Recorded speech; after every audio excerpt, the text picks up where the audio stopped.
ये बहुत बहुत पुरानी जिज्ञासा है कि क्रोध और माया तो राग हैं, और माया और लालच द्वेष हैं। तो ये राग द्वेष ही कर्म के बीज हैं। मुझे ये जानना है कि ये इंसान जीव में आया कहाँ से, राग और द्वेष? इंसान के जीव में राग और द्वेष आया कहाँ से, ये जानना है आपको ना? जी। अच्छा।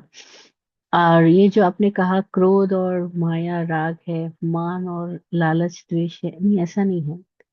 क्रोध और मान द्वेष है, माया और लालच राग है।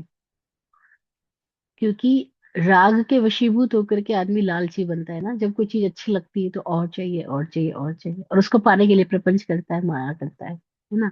माया का मतलब क्या? कपट, प्रपंच करना। और जब वो कोई चीज उससे छीन ले तो वो क्रोध में चला जाता है और मान करता है उस चीज को लेकर के। तो खैर, क्रोध मान माया लालच दोनों राग द्वेष की संतानें हैं। प्रश्न है कि ये राग द्वेष आया कहाँ से।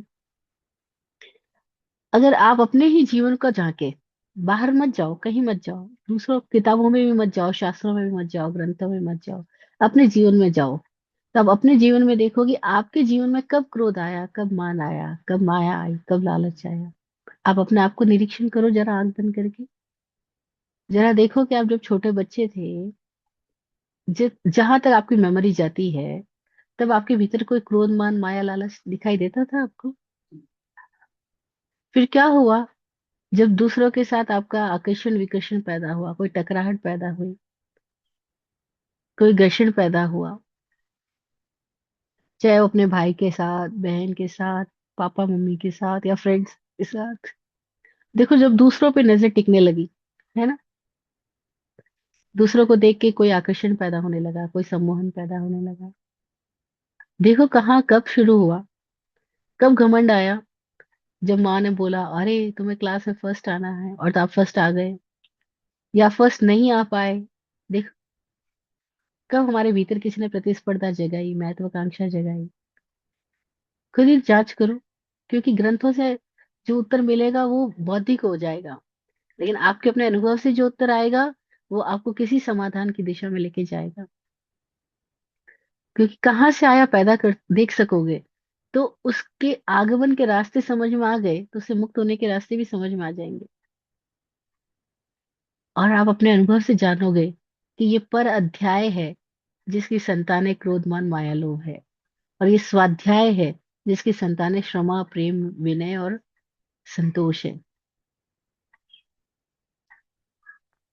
ये पर अध्याय है, और ये पर अध्याय चालू है क्योंकि पर अध्याय इतनी आदत बन चुकी है कि सबकी नजर पर पे है।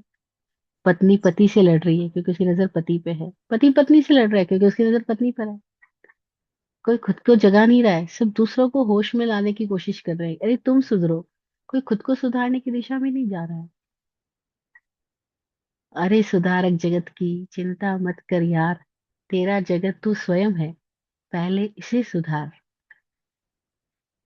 क्या मैं कुछ आपके लिए आ, संतोषजनक बात कह पाई हूँ?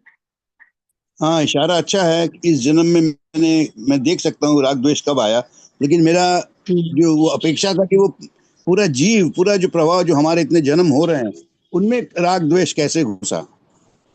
नहीं, उसको हम नहीं जानते। अभी हम इस जन्म को ही जान ले तो बहुत है। हम जहाँ हैं, हम जहाँ खड़े हैं, हम अपने आप को देख लें तो हमें बाकी सब दिखाई पड़ जाएगा, लेकिन हम फिर चूक जाएंगे। क्योंकि जब हमें पता ही नहीं अतीत के जन्म, ये तो हमारे लिए सुनी हुई बात है ना, अनुभव की बात नहीं है ना। अभी अनुभव तो हमें इसी जीवन का है और उसका भी पूरा नहीं है। तो हम इस जीवन के प्रति तो साक्षी हो सकते हैं।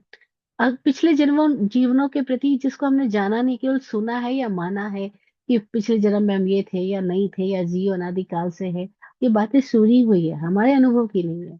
और जो बात हमारे अनुभव से नहीं आएगी वो हमको समाधान नहीं दे पाएगी, हमें बदल नहीं पाएगी। इसीलिए अपने अनुभव से यात्रा करो।